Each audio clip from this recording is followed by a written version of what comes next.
Hello, everyone, and welcome to episode 144 of the In a Nutshell podcast. I'm your host, Sean Vowells. I've got Joe Meade with me. And, Joe, this is a March Madness edition of the podcast. We had a Big Ten tournament championship game on Sunday, and then a few minutes after, we got the bracket for the NCAA tournament. So let's get into the Big Ten championship game first. Doesn't mean a whole lot in the grand scheme of things, but it was Purdue that got the job done, 80-72.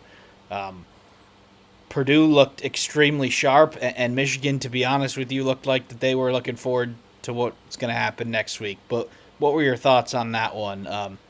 Michigan didn't really play the best in the tournament, but they got to the championship game, and unfortunately, they ran into a team that was pretty hot. Yeah, Sean. I think this was the first time we got a glimpse of what we thought Purdue would look like, and they clearly showed flashes of it in November and December, but it's really been since January where we've seen Purdue look that good, and it kind of shows what happens when you leave TKR and Oscar Clough on an island when they're on. They turn it over, I believe, 2 to 5 times, depending on the metrics we look at. And even if it's five, that's a ridiculously low amount of turnovers against one of the best defensive teams in the country. And just time and time again, Sean, they made clutch shot after clutch shot. They are tied at halftime. They probably deserve to be up at halftime. And they go out, they get an early 7 to 10 point lead, and they just hung on to it most of the game, the rest of the game, Sean. Michigan got it to as little as like six at times, but it would immediately be responded by a Purdue drive to the hole and Oscar Clough and TKR, who did struggle with foul trouble too. I think a lot of Michigan fans were upset at some of the officiating. One thing I'll say is if Purdue wants to rely on that, and it's truly your belief that they're being overly physical, my take is the NCAA tournament will call that, so you can do with that whatever you want. But nonetheless, Sean, I think Purdue, their most impressive performance in recent times, certainly. And Michigan, I don't think god awful, but you can't shoot sub 30 from three against Purdue. You can't turn the ball over as sloppily as you did. And frankly, Dusty May's got to find more solutions for the TKR and Oscar Clough domination. That was what we said sort of needed to happen to for them to win. Like Clough had a great game. He should have fouled out on that.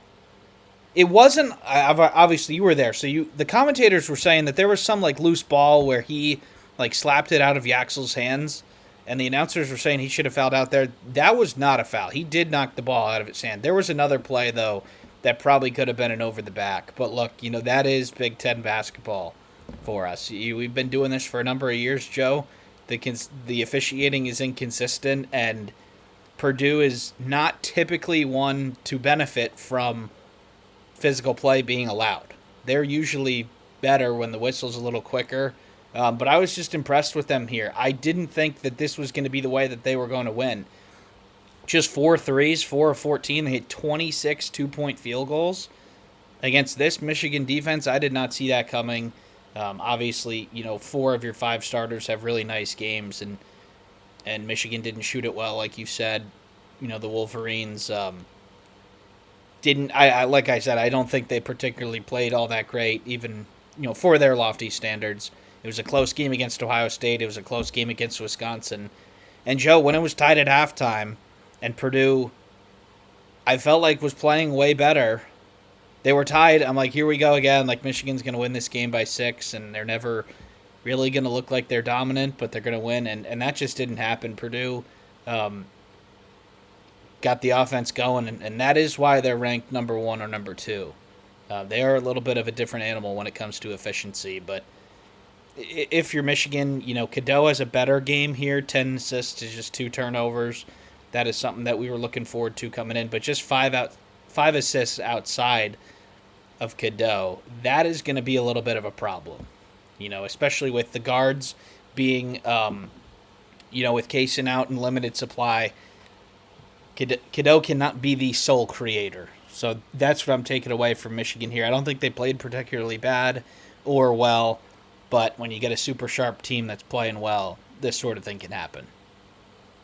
Absolutely, Sean. And frankly, I think Purdue, I definitely overlooked them in this tournament. We kind of were suspicious that matchups one of the primary factors for the run to the final, N- but I think Not it's not been this time. proven. No, Yeah. I think it's been proven that they're a heck of a team. And the real question I have for Purdue is, can they find this again in this NCAA tournament? I know they went all in to win this Big Ten tournament, but there's no reason they can't repeat a performance like this. And if they do, it's not crazy to think they could end up in Indianapolis. Clearly, getting 4 games of that's going to be really difficult, and beating Arizona is probably the inevitable path to get to Indianapolis. But I got to give a huge credit to Matt Painter at Purdue because I thought they were as good as dead going into this, and they really turned it around. Yeah, we've seen a number of teams make similar runs, Joe, through or these above average teams that are clearly going to the tournament that have disappointed a little bit, have come into the Big Ten tournament and done well.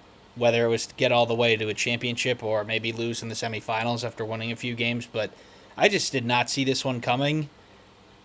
But they won 4 in a row here. Like you're talking about winning 4 games to get to Indianapolis. They just did that last week, so um, certainly they're going to be in a much better headspace going into the tournament when the prevailing talking point going into this, Joe, is this really how the seniors are going to go out? They had not played particularly well. There were some there's didn't look like they were having a lot of fun, and this was supposed to be their last stand. It appears that publicly Matt Painter is taking. He even said it. He's like, we're taking this a lot more seriously than normal. Maybe he should try and do that more often. Like, well, I know the rest thing gets brought up, and Dusty May brought it up as to why they wanted to go to Buffalo, or why they wanted to go to Philly instead of Buffalo so they could play Friday. I don't think it really matters at this point in the year. There's so many TV timeouts. You're still getting 4 days until Thursday at the very minimum. Um, and these teams do play their bench quite a little bit. I think Dusty May maybe did that a little bit more here than he would have if it was in the tournament. All 3 players off the bench at least 12 minutes. Mara only got 27.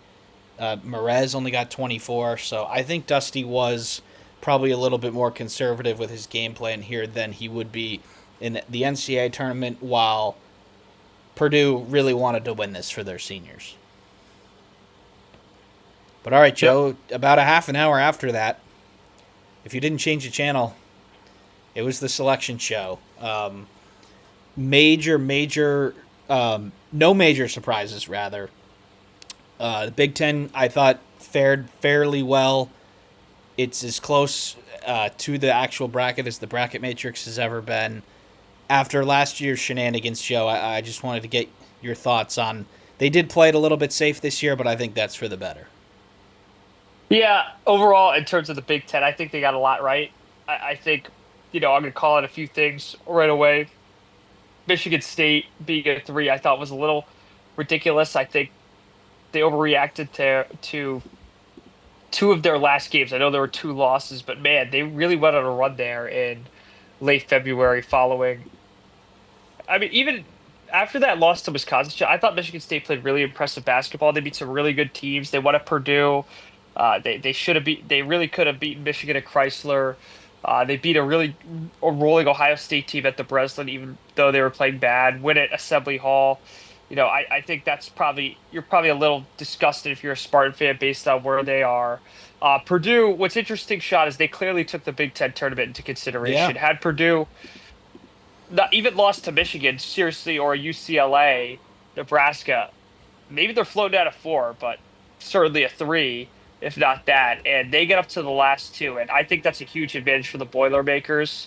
You ask anyone around the country, in spite of match, in spite of everything, you'd rather have Purdue's situation than Michigan State's, and I think that's probably a little unfair considering Michigan State bested them at Mackey, but I'm not on the committee. I do think that is a little ridiculous, but everything else here, shot I kind of like. Yeah, there are a few seed line things here and there that are not quite understandable, but the main takeaway, Joe, is that the 2 major conference championship games on Sunday, the SEC, which was Arkansas and Vanderbilt first, and the Big Ten, Purdue and Michigan, obviously, they both mattered, and there was like sort of a full court press from the media, certain members of the media, and the days leading up to this, that yes, they do make contingency brackets. Yes, it does matter. Nothing in the past suggested that it did, but they clearly had a contingency bracket because, you know, there's no argument for Purdue to be ahead of Michigan State before yesterday, but it happened, and the same can be said with Arkansas and Vandy in the SEC. But the way that it's easiest to make contingency brackets is to move teams by conference, because if a Big Ten team can fit in one place, another Big Ten team can fit there. So that's why I think Michigan State was the unfortunate, loser of that last two spot. I believe Purdue is ranked eighth. I didn't actually look at the actual seed list, um, but yeah. So the tournaments matter now. Now Vanderbilt just beat Florida on Saturday before losing on Sunday, and they didn't move. So perhaps they're not super happy with how things went. But I do think that will change things in the past or in the future, Joe. Because last year, for example, we had Purdue and Michigan playing in the Big Ten championship. Michigan was on the 5 line. Purdue was on the 4. Michigan wins the game. They hold them. Purdue at the 4, Michigan at the 5. So that is something that we'll have to look forward to in the future. But in terms of the Big Ten teams, Joe, and we will do region by region breakdowns over the next few days where we'll go into all the matchups, but this is just Big Ten specific. Ohio State is playing the first game of the tournament, the round of 64 on Thursday against TCU. The Buckeyes got all the way up to an 8. We talked about it for weeks about how is this Bruce Thornton team going to get on the right side of the bubble. Turns out if you played some good ball and you were on the bubble a month ago, you're not on the bubble anymore. So Ohio State shoots all the way up to an 8. How do you think that this draw has fared for the Buckeyes? I think it was a fair draw. I think it's quite unfortunate because they really had a shot to beat Michigan there on Friday, which clearly would have catapulted them up to a 7. And there's a clear difference between being like a 7 Kentucky, right? Yeah. They play Iowa State. I think that's not necessarily a favorable matchup. It's a doable matchup, but to beat TCU and Duke, I think that's an unfortunate draw. TCU plays a very weird style of basketball. I know some of our listeners are Big East Conference followers from those his days at Pittsburgh. Clearly, I don't think it's going to be an easy system to prep for when you don't see it every day. Maybe they could use some reference from Michigan's early game against them. I don't think that'll be that helpful, to be quite honest with you. And then evidently playing, although shorthanded, Duke's still the number one overall seed. So Ohio State, they haven't won an NCAA tournament game since 2022. They haven't been to the Sweet 16 since 2013. They're not necessarily going to be favored to do so. I think it's pretty safe to say, but I do think they could be really competitive here. I think they could take down TCU. I think they could give Duke a real good game. They upset Purdue. They were this close to beating Michigan. I think twice. They played Michigan well 2 times, and if they can repeat that same performance, there's no reason that Ohio State can't make that Duke matchup a game. I just struggle to see them finishing it out because they're going to need more than Bruce Thornton and Mobley to help them. They need a third, whether that's Royal, Chapman, or Christoph Tilly. I like this draw a lot for Ohio State in terms of the 1 seeds that you want to be matched up with right now, and being that Michigan is unavailable to do that.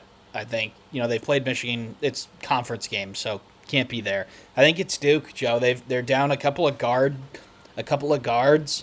who are good defenders, and when you think about potentially stopping Mobley or Thornton, it's going to be really tough for Caden Boozer to cover both of them. But I like this. I like this matchup with TCU for the Buckeyes, and I like the Duke matchup here. And I think there is a legit chance that Ohio State can win both these games. I think the matchups are there.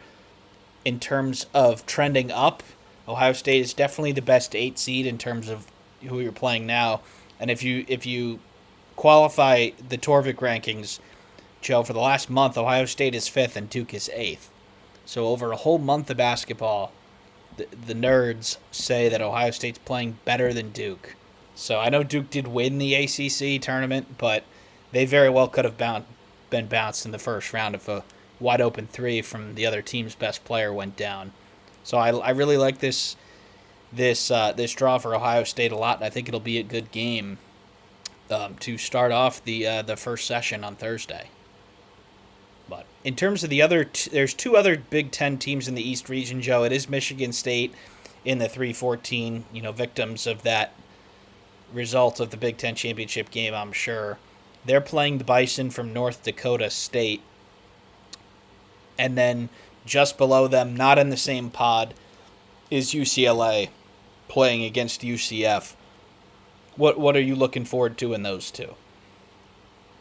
For UCLA, I think the UCF, a lot of actually, I think Johnny Dawkins in one of our polls was Big 12 Coach of the He Year. was, So yeah. UCF was definitely an unexpected team. I think UCLA probably going into the year clearly would have been penciled in as more of a 4 or 5 seed. Regardless of that, Sean, the biggest question is what's Donovan Dent's health look like? What's Tyler Bilodeau's health look like?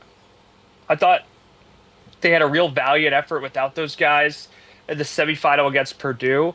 I just don't think they could go through an entire game like that. And I think Trent Perry and Eric Daly, and especially Xavier Booker at times, have been extremely impressive. And Sky Clark as well, since he's been back from injury.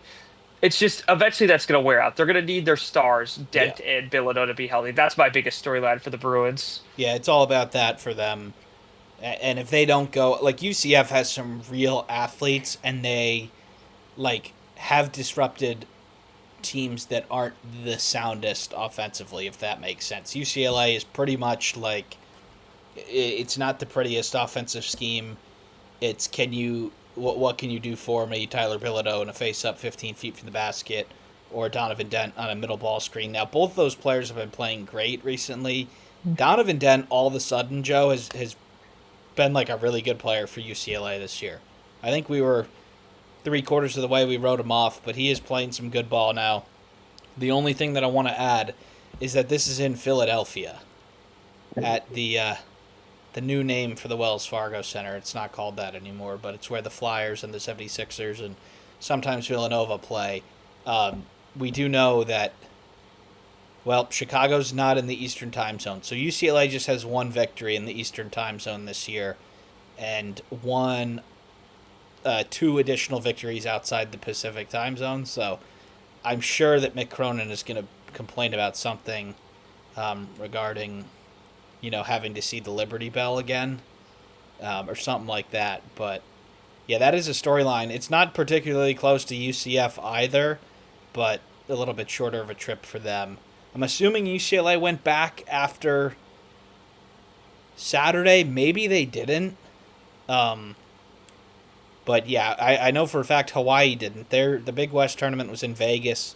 They stayed, which is good for them not to go back to the island. But yes, travel is a part of this show, and especially in the fact that, if you win, you have one day of prep for the next round. So, UCLA I think is a little bit of a tougher team to prepare for on short rest. So I think if they can beat UCF, they can definitely give UConn a game. But I don't hate this draw for UCLA either. I actually really like it. Yeah. And then And Michigan. for the Spartans, not to cut you off, Sean. I think it's all about the round of 32 matchup. I think they'll have no Yep. problem with North Dakota State. I am really intrigued to see who they will play in the round of 32 because I think it's a pretty good chance it could be either of those teams. Yeah, what's funny, Sean, is I believe Louisville is more than capable with their talented guards and scoring to beat Michigan State. I am not confident at all that they will beat South Florida. And that's not a deprecating comment on Louisville, more so than it is a compliment to South Florida. I think they're a very popular Cinderella pick. I think they could have probably been a 10 seed, and not too many people would have batted an They eye. have four quad one So, wins, Joe.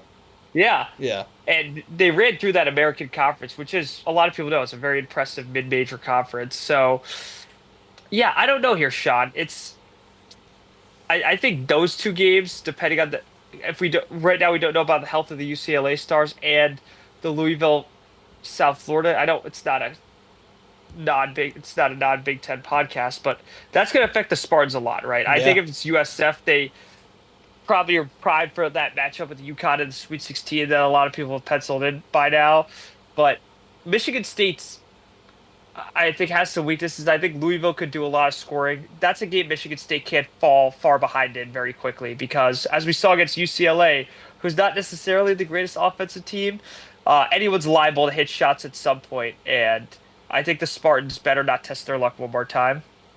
And Joe, our plan for the next few days is going to be, if there is a big game um, impacting a Big Ten team, we're going to try and preview or recap it. Like, for sure, Michigan State's round of 32 game, I think, probably deserves a video because I think, depending on who wins, South Florida is essentially Alabama light. Brian Hodgson is a long time Nate Oates assistant. He took Arkansas State to really good job, and this is his first year at South Florida. And if we're fast forwarding 2 weeks, he's probably the coach of either Providence or Syracuse.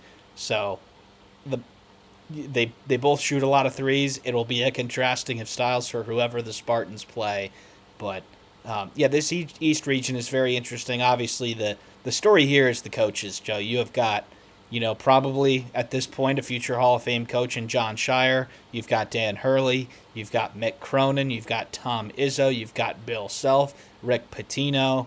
Like, this is the coaches region, and they always try and do that. They tried to line up St. John's in Kansas last year, and Calipari beat them. But this region is really all about the coaches. I agree, Sean. And frankly, the one last thing I'll say before I move on from this bracket is, and I'll say it again tomorrow, Duke is the number one overall seed. I would be pissed. Yeah, I think that there's a really good chance that they have the best chance to be the first one seed to go. All right, Joe, let's go down to the West region. It is number 2 overall, Arizona. I'm sure Michigan would have been 2 if they won on Sunday. In terms of Big Ten teams here, Joe, we have 2. We have Wisconsin playing High Point in the 5-12 game in California, and then we have Purdue playing Queens College in St. Louis, Missouri. Let's talk about Wisconsin first. The Badgers coming into this tournament with a decent showing in the Big Ten tournament. How do you think this game against High Point and their draw fares? I think it fares decently well in the first round. I don't know why this is such a huge upset pick, and I know the 12-5 is a very attractive pick to a lot of bracketologists, but I'm going to be honest with you, Sean. The way Nick Boyd, and I know not the greatest game against Michigan, but the way he's played since January began, and the emergence of John Blackwell, or reemergence of John Blackwell, I have a hard time thinking, and they're missing Janicki and all those guys in the Big Ten tourney as well. I have a hard time thinking that this is going to be an upset. I know they were got a few years ago by James Madison, so I don't think many on this team will forget that. Certainly Greg Gard won't. I just don't think lightning strikes twice within 3 years for the Badgers, to be honest with you. I'm more concerned about that round of 32 pod where they're going to be facing Arkansas because, I said this a few times. I hinted at it. Had Arkansas and Wisconsin been in separate regions, those might have been 2 teams I picked to go to the Final Four. And I think it's very unfortunate one of them is going to have their season end in the round of 32. I really do like High Point as a matchup for Wisconsin. Joe, High Point is sort of like Wisconsin, just at a lesser level. Like, they lead the way with guards. They don't have a ton of size. So I think, for all intents and purposes, like, there is a lot of mid-major teams that could probably hang with Wisconsin without a ton of size, or if they did have like decent size for their level and they were able to stop the guards. But the High Point's just Wisconsin, like, light. And if the 12 and the 13 had been flipped here, I think I would give Hawaii like a much better chance at beating Wisconsin than High Point. And if Hawaii ends up beating Arkansas, which I don't think will happen, but I don't think that's as foregone of a conclusion as people would think in the round of 32 either. But yeah, this pod is obviously, set up to feature Darius Acuff against Nick Boyd in the round of 32. And a lot of times when the committee tries to set these things up, Joe, somebody messes it up before it comes to fruition. But I don't see it happening here. I do like Wisconsin. Like you said, going into the selection show and you're thinking about who you're going to have advance in your brackets, both of these teams would have been ones that I would have picked to go pretty far. And like you said, only one of them can go beyond the round of 32. All right, Joe, for Purdue on the other side of this bracket, they're playing Queens in St. Louis, Missouri. Queens coming from North Carolina in their first year eligible to be in the NCAA tournament. They make it. I don't think there's much to say there, but they are playing in St. Louis, Missouri, and a team about 2 hours away potentially waits for them in the round of 32. I know West Lafayette isn't super far from St. Louis, and I think Boiler Nation should be able to get down there, but have to think that that's a little bit unfortunate. I think it's actually pretty ridiculous, to be honest with you, Sean. Yeah, It was as absurd as when Dayton played, like in Dayton, in the or first like an four, hour. yeah. Yeah, and again, that's completely different situation. I actually do think Miami could overcome that Missouri crowd, but that's the most toss-up 7-10 game I have with right now, to be honest with you, Sean. And if I'm Purdue, of all the higher seeded Big Ten teams, that round of 32 matchup, maybe you could argue Michigan State's, but I think that round of 32 matchup is going to be really difficult, whether that's Miami with their scoring ability or Missouri with the home crowd advantage. And we've seen it happen to Purdue plenty of times this year. They like fall behind early, and inevitably, like at USC, for example, they came back. But the one thing Purdue did very well in the Big Ten tournament, they didn't get behind at all. They really front ran the whole tournament, and that's a credit to Purdue. What's it going to be like in Missouri in the round of 32 if they get down 10 to Missouri, or Miami starts like making it rain? Because that's something Purdue has not dealt with very well this year. I think they only won one game all year where they were down like double digits at a certain point, and the other games got worse. Iowa State got worse. Michigan the first time got worse. Michigan State kind of got further and further out of control till that little 7-0 run they had.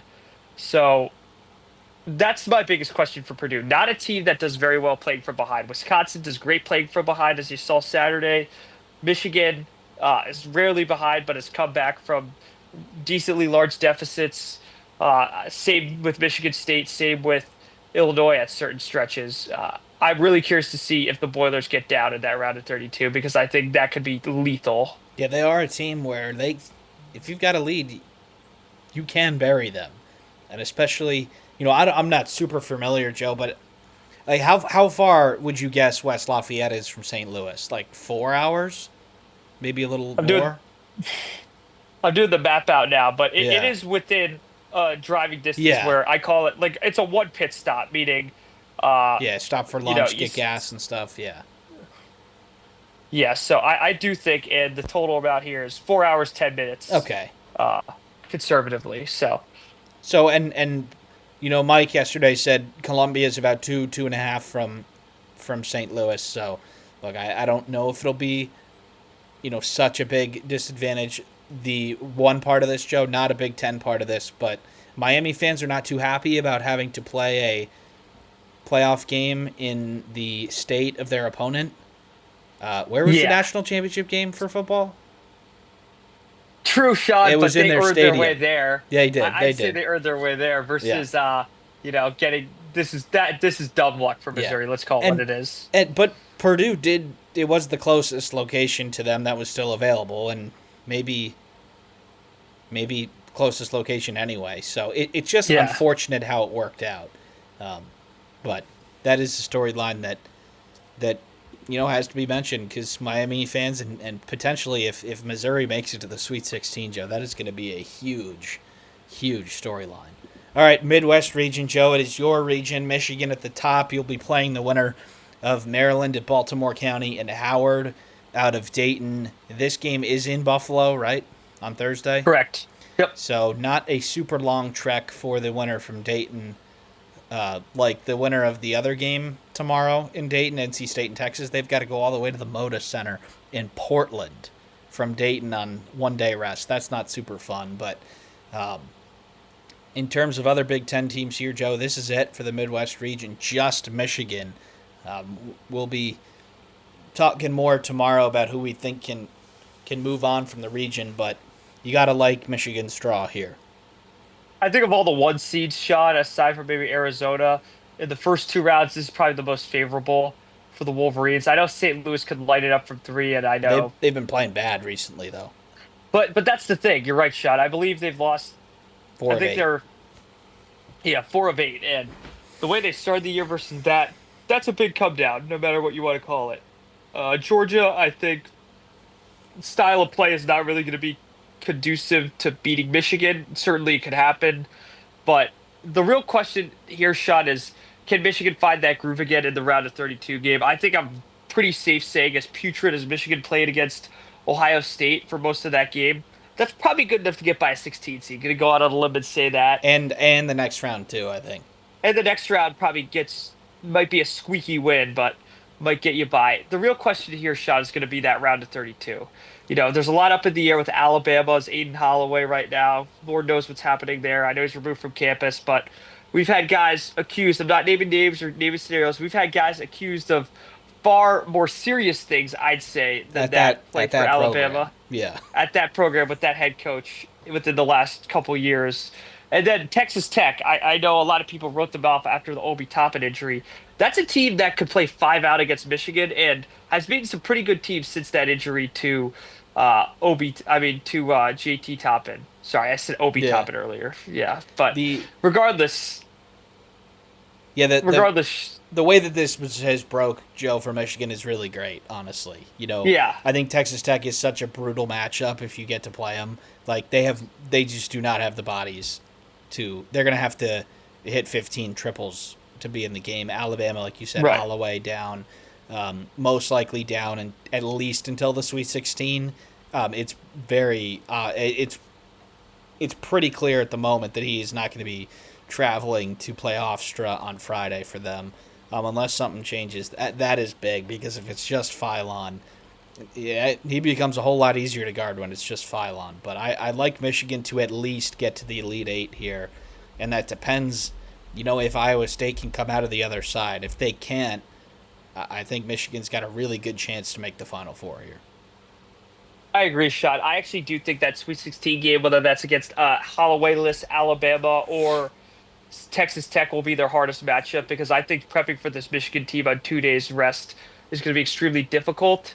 2 days prep, more importantly than rest. And I know a lot of people are screaming through the microphone right now that Michigan looked really bad on when teams had a day prep. I think that's extremely unfair. Ohio State played them twice. Yeah, Wisconsin beat them not at the first, Chrysler, not the first time. Yeah, and not the first time. And let's face it, Michigan's offense has different players this year. The system itself is not completely indifferent from what it was last year under Dusty May. All coaches who coached against Dusty now with at least 3 or 4 matchups, so they kind of know what Michigan runs. It's really hard to do so.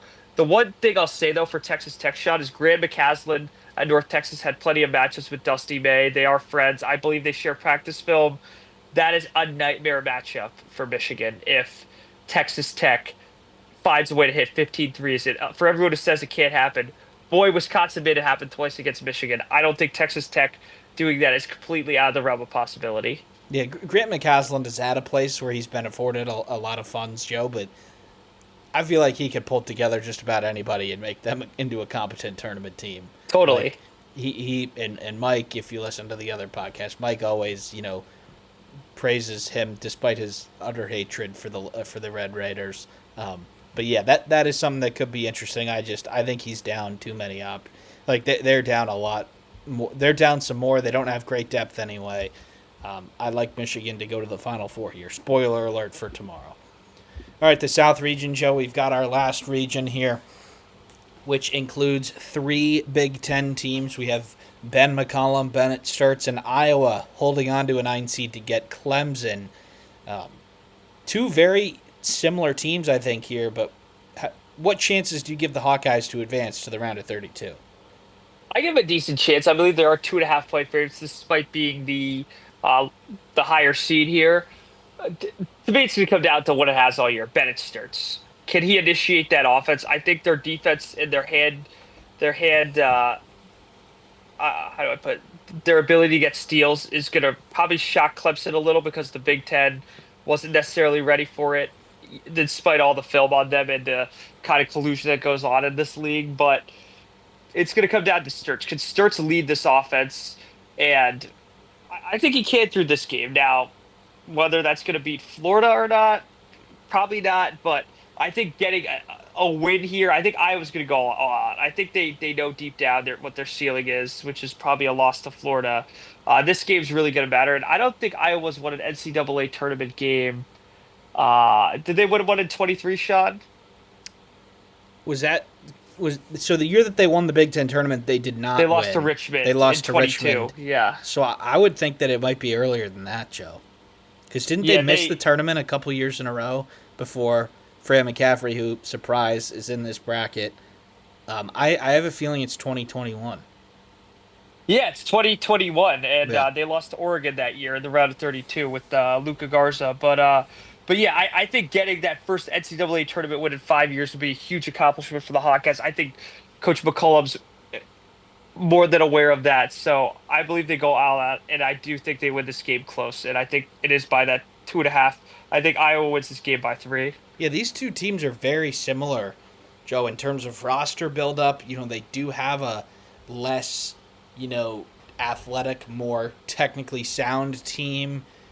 There is some length on Iowa, especially like with Banks. Like all of a sudden he's like 6'7" with a pretty big wingspan. But I think both of these teams are actually going to be liking this matchup, where like they they're looking at the other potential 8 or 9 seeds, and they're like, you know what, like we'll take this, and knowing what's ahead, a Florida team that's coming in pissed off. I think this game is going to mean a lot to whoever can win it. Um, you've got Brad Brownell, who has staved off being fired just about every year. It seems like, every couple years he comes around, Brad Brownell's got to make the tournament or he's fired. Guess what? He makes the tournament.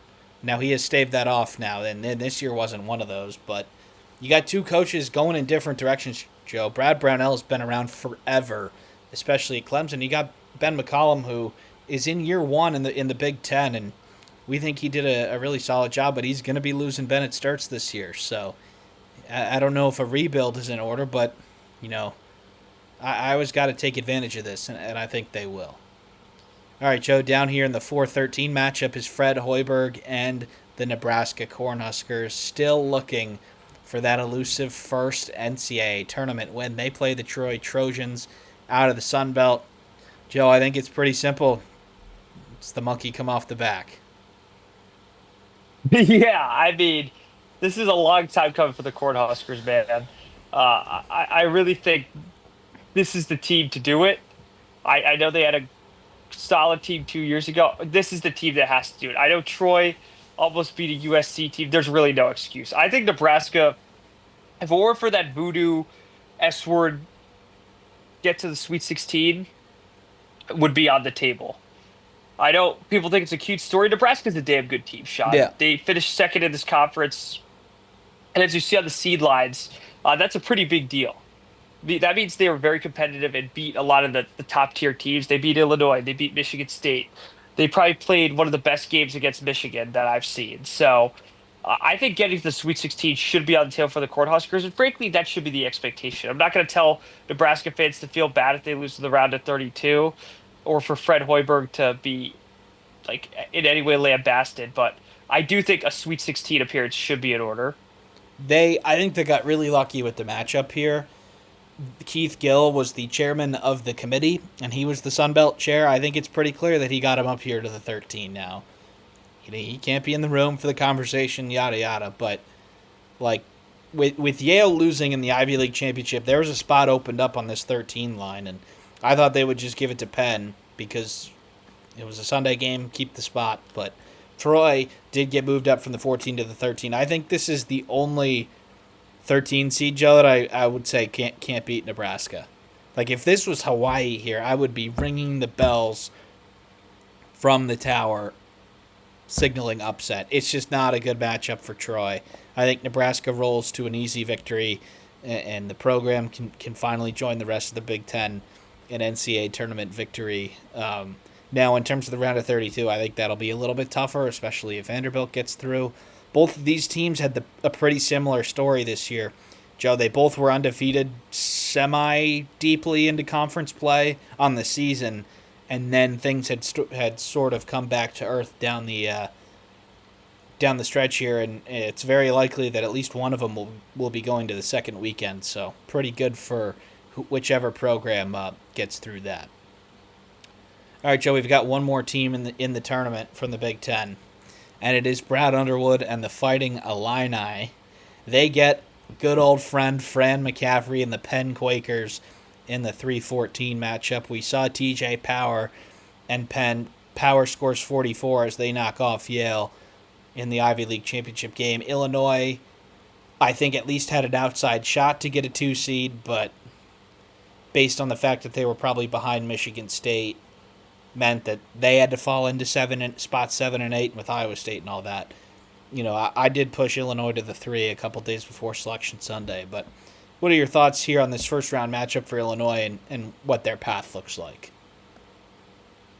Luckily, they are facing Fran McCaffrey. I know a lot of people Yeah, would be intimidated by that, yeah, but I think Brad Underwood doesn't need to do much prep here. I think the system's the same. Talent's probably a little worse, but a little. I do want to give yeah, I do want to give a lot of credit to Coach McCaffrey. Year Yeah, one, winning that Ivy League tournament. I think that's one of the more underrated stories in college basketball. Fran McCaffrey did play at UPenn, so I think that's an awesome storyline. The way this happens is what we see when Iowa beat teams. They get out to a huge lead, they hit a bunch of threes, and kind of make the other team just keep up with them. Unfortunately, Illinois is really good at keeping up with other teams. yeah. I do think that this is a total nightmare matchup for Penn. Joe, I think this is like in total blowout territory here. I think the spread is in the low 20s. I think there's a real chance this is a 30 bomb. Like, Penn has really, really struggled with size this year, even in their own league. And TJ Power is a good player, and he was a 5-star once upon a time who played for Duke, but he couldn't get in the rotation there. He couldn't get in the rotation for Virginia's interim coach, who I'm forgetting his name last year. Like, he is definitely better than an Ivy League type player, but he's the only one anywhere close that would get in this Illinois rotation. So, and like you said, Penn wants to bomb threes, get out in transition. Who does that sound like? That sounds like Illinois. I think Illinois would be like, great, you want to score 65, 70 points? We'll score 110. So, yeah, I think Illinois wins this one big, and I think Illinois fans will definitely like that because I don't think they're forgetting good old Fran all that quickly. So Absolutely not. that is it, Joe, for our Big Ten tournament breakdown.